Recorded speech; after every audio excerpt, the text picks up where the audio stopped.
Hey everybody, Fishman here. Welcome to the video. This kind of video is at the same time both one of the easiest things to do and also one of the hardest things as far as trying to get some of the concepts across about. First off, the easy part is everything's going to be free. This is not going to cost you anything. That's really quite good, especially for a lot of people on a tight budget.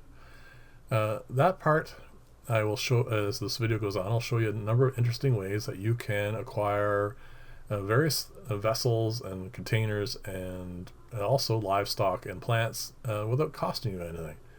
But before I get into all that, I want to cover a couple of concepts that you're going to have to wrap your mind around. First off is aesthetics. This is not going to be showroom quality stuff. It is going to have like a certain dialing down of expectations that way, because most people don't throw out brand new equipment or give away brand new equipment, so you are going to be getting secondhand stuff that may have leak issues and all that sort of stuff. We'll get to that in a few minutes.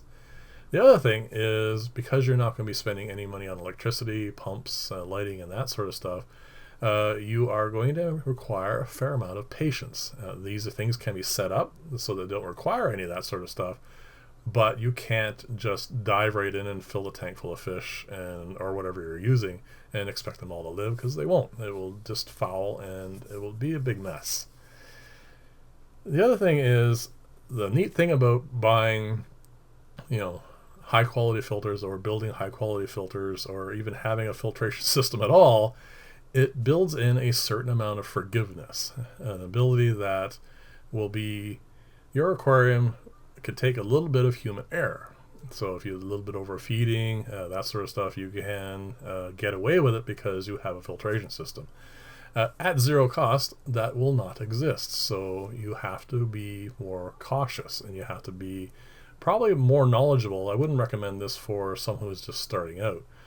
It can be done, but again, patience is the kind of thing that you'll learn over time, and it's not necessarily something you're going to have as you're just beginning in this sort of thing. So let's get into some of the things, first off, that I do in my own fish room. As you can see here, I have a bunch of stuff that hasn't cost me anything, and I would like to first go over that, and then I'm going to talk about how you can get things for next to nothing. And as you can see here, these are all food containers. These are things I bought for whatever was inside them. And once that's gone, these containers are actually extremely useful for, as in my case, for setting up food cultures and for transporting fish and plants back and forth from clients. All sorts of stuff, just right down to the basics of just storing stuff.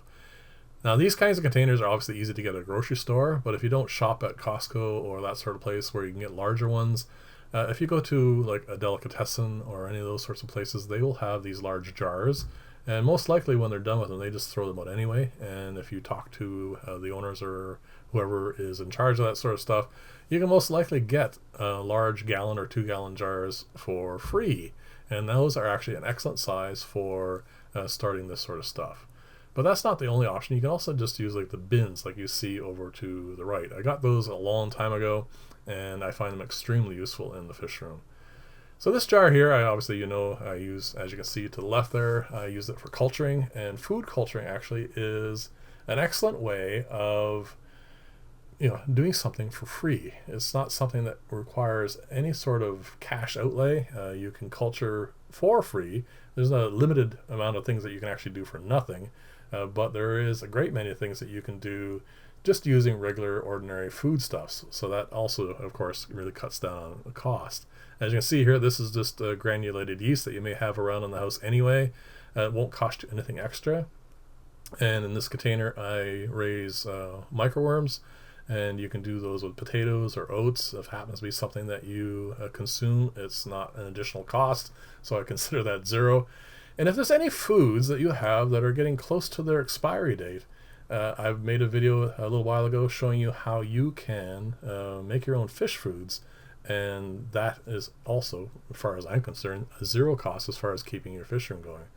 And this particular container, I'm actually getting into liking quite a bit. It has a nice little handle on it, had cashews in it.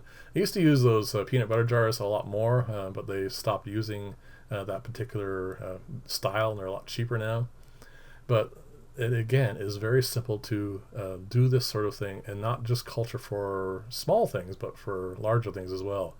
Now, if you're going to, as that last jar is culture vinegar eels, there is a bit of expense there for the vinegar, but you can culture this, like from this jar here. This is just hay, or in this particular case, dried grass.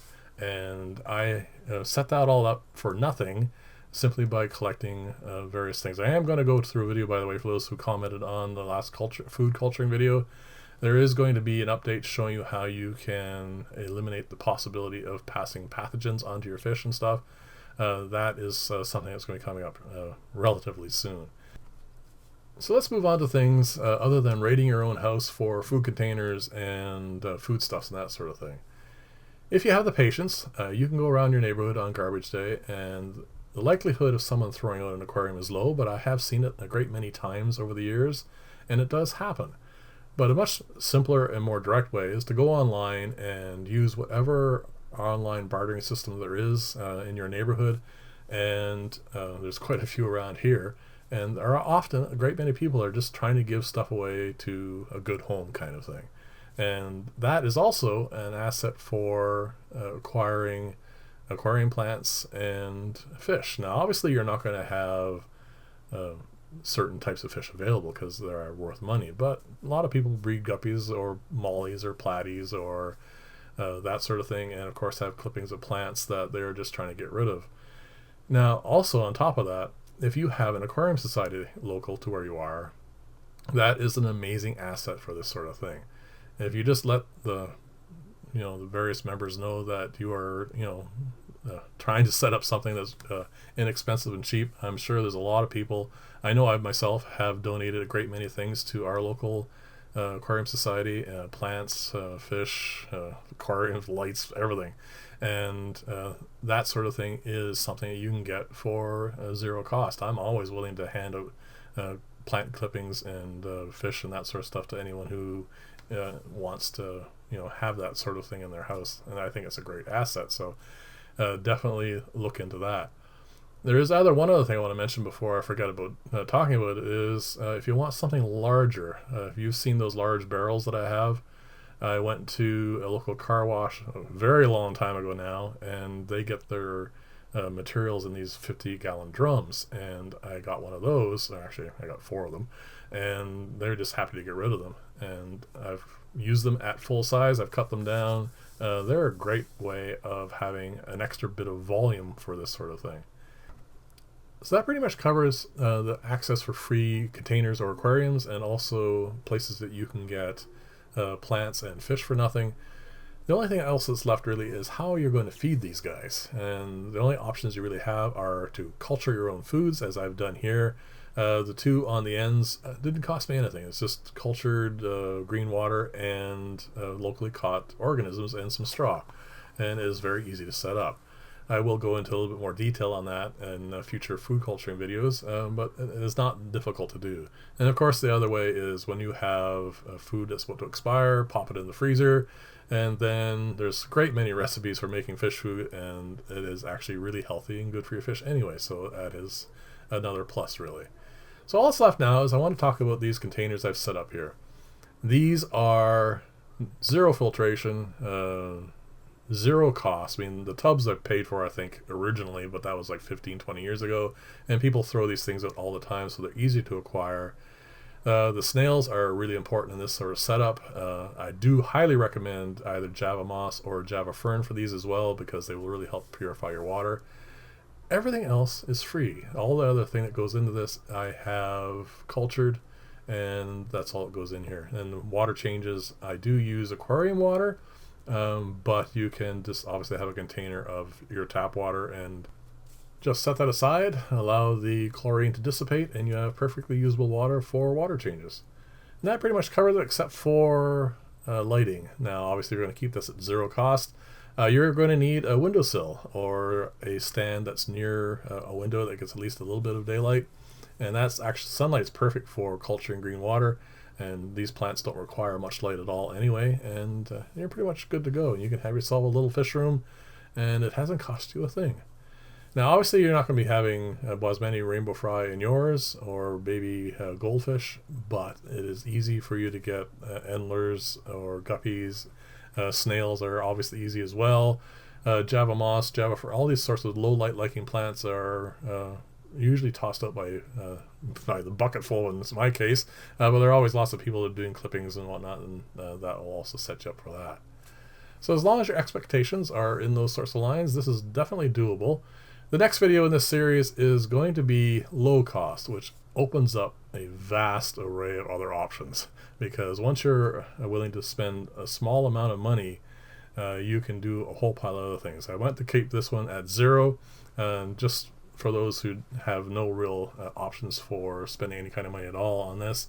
And I think you can have something usable. Like I said, this is crystal clear water, and I am feeding them 3 times a day with infusoria and microworms and all kinds of stuff. So you can actually have a thriving environment. So if I have missed anything, which I most likely have because it's a very big topic, leave comments below. Let me know what you think. Any suggestions you have, which will help the community out and saving a bit of money, will be greatly appreciated by everybody.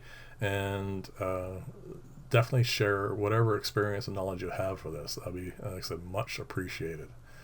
So I think I've gone on long enough here. So thank you very much for listening, and I will see you in the next video, and bye for now.